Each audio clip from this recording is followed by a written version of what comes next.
What's going on, guys? Welcome to another episode of Smash JT. Sony has recently announced that Ratchet Clank Rift Apart is coming to PC July 26th, which is really exciting for PC gamers everywhere.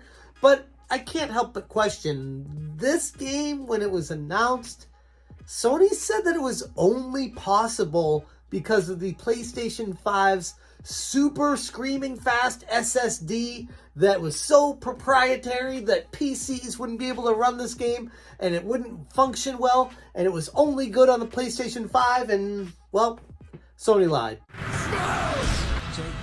If it's your first time to the channel, hit that subscribe button and bell for notifications so you do not miss an upload. Also, hit up smashjt.com for all the latest and greatest news and information in the video game world. And with that out of the way, Ratchet & Clank coming to PC.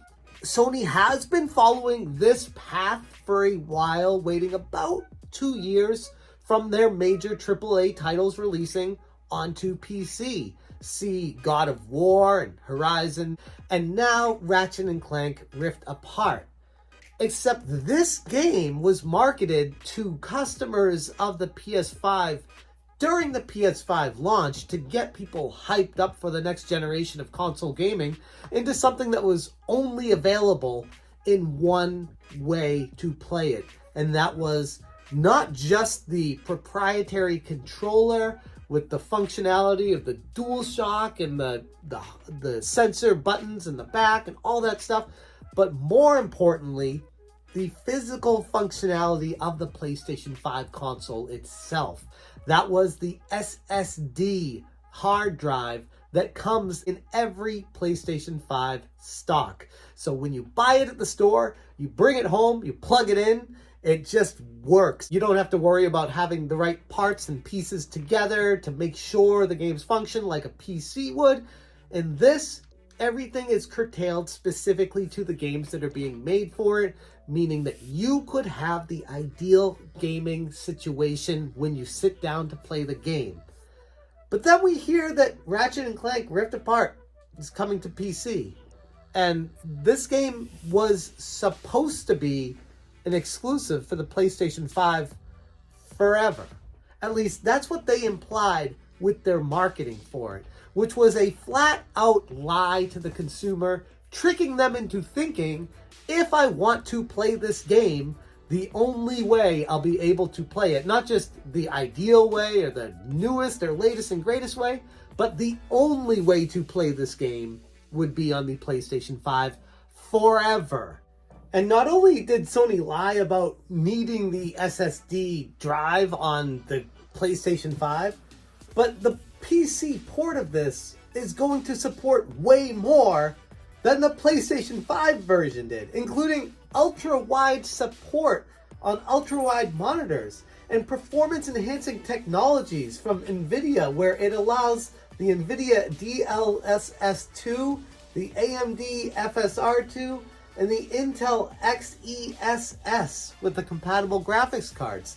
So this game is being enhanced with more stuff that you can do, unlocked frame rates as well, where you can't have any control with your PlayStation 5 like they allow with this version on the PC.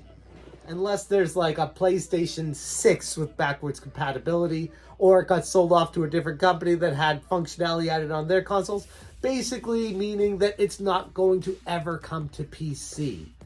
And here we find ourselves with the game coming to PC. And here we see that people will be able to play this game with a stock hard drive. I don't know the specs per se, but people are going to be able to play this game without an SSD.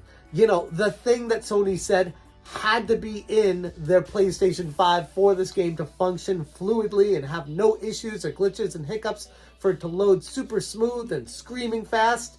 That's not necessary. That was a flat-out lie.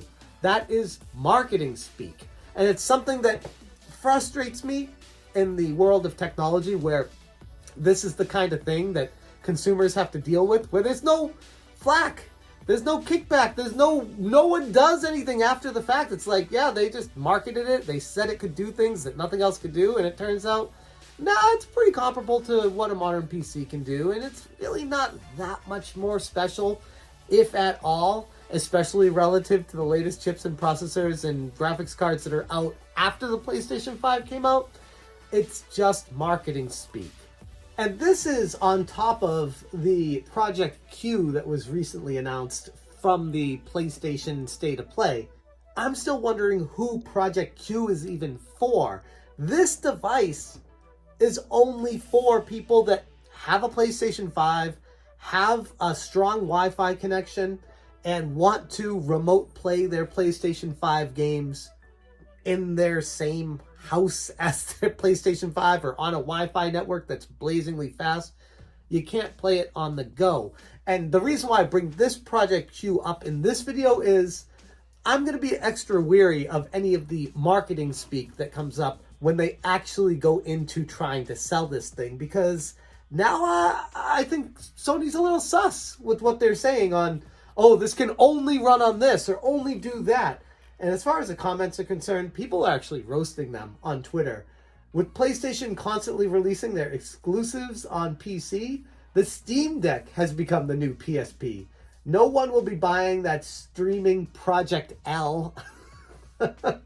Which, I mean, it's true, assuming that the Steam Deck can handle Ratchet and Clank Rift Apart, which I'm going to assume it's going to have some issues with that because my Steam Deck can chug a little bit. But who knows? Point being that if Sony is not going to make their own standard standalone portable device, people are going to create their own using the Steam Deck with its versatility with emulators and ability to play all these PC games that are out there. Maybe we don't need a PS Vita 2 or a PSP 2. Maybe we already have it with the Steam Deck and Rogue Ally that's coming out soon.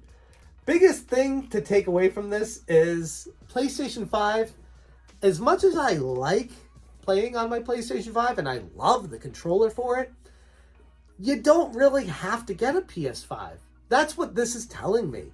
If you really want a dedicated gaming console, the answer is and always has been to put that money into a PC.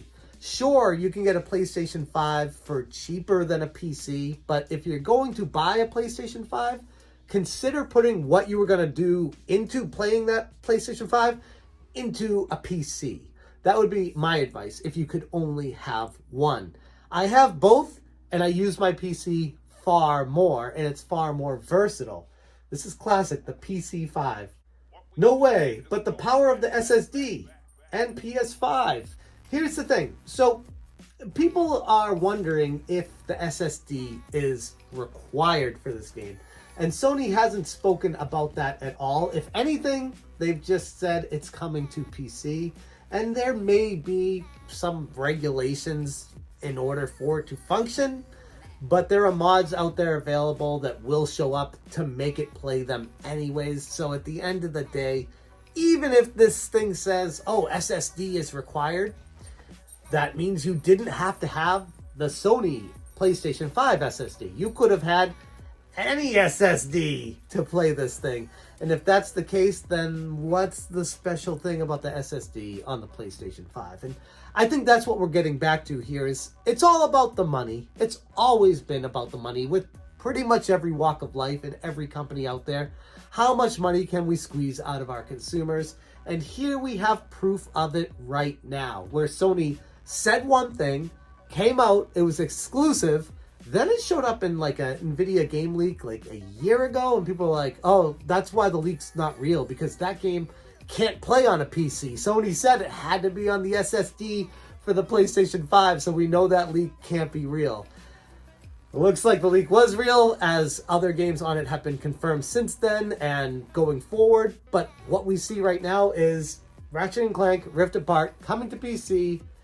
Doesn't look like SSD is required. PlayStation 5 marketing speak was just that, and we're going to have to be a little bit more vigilant when it comes to listening to these companies and peddling their goods on us, thinking that there's only one way to do something when there's always another way. I'm going to leave it there. Thank you guys so much for watching, and as always, you stay smashing. Smash,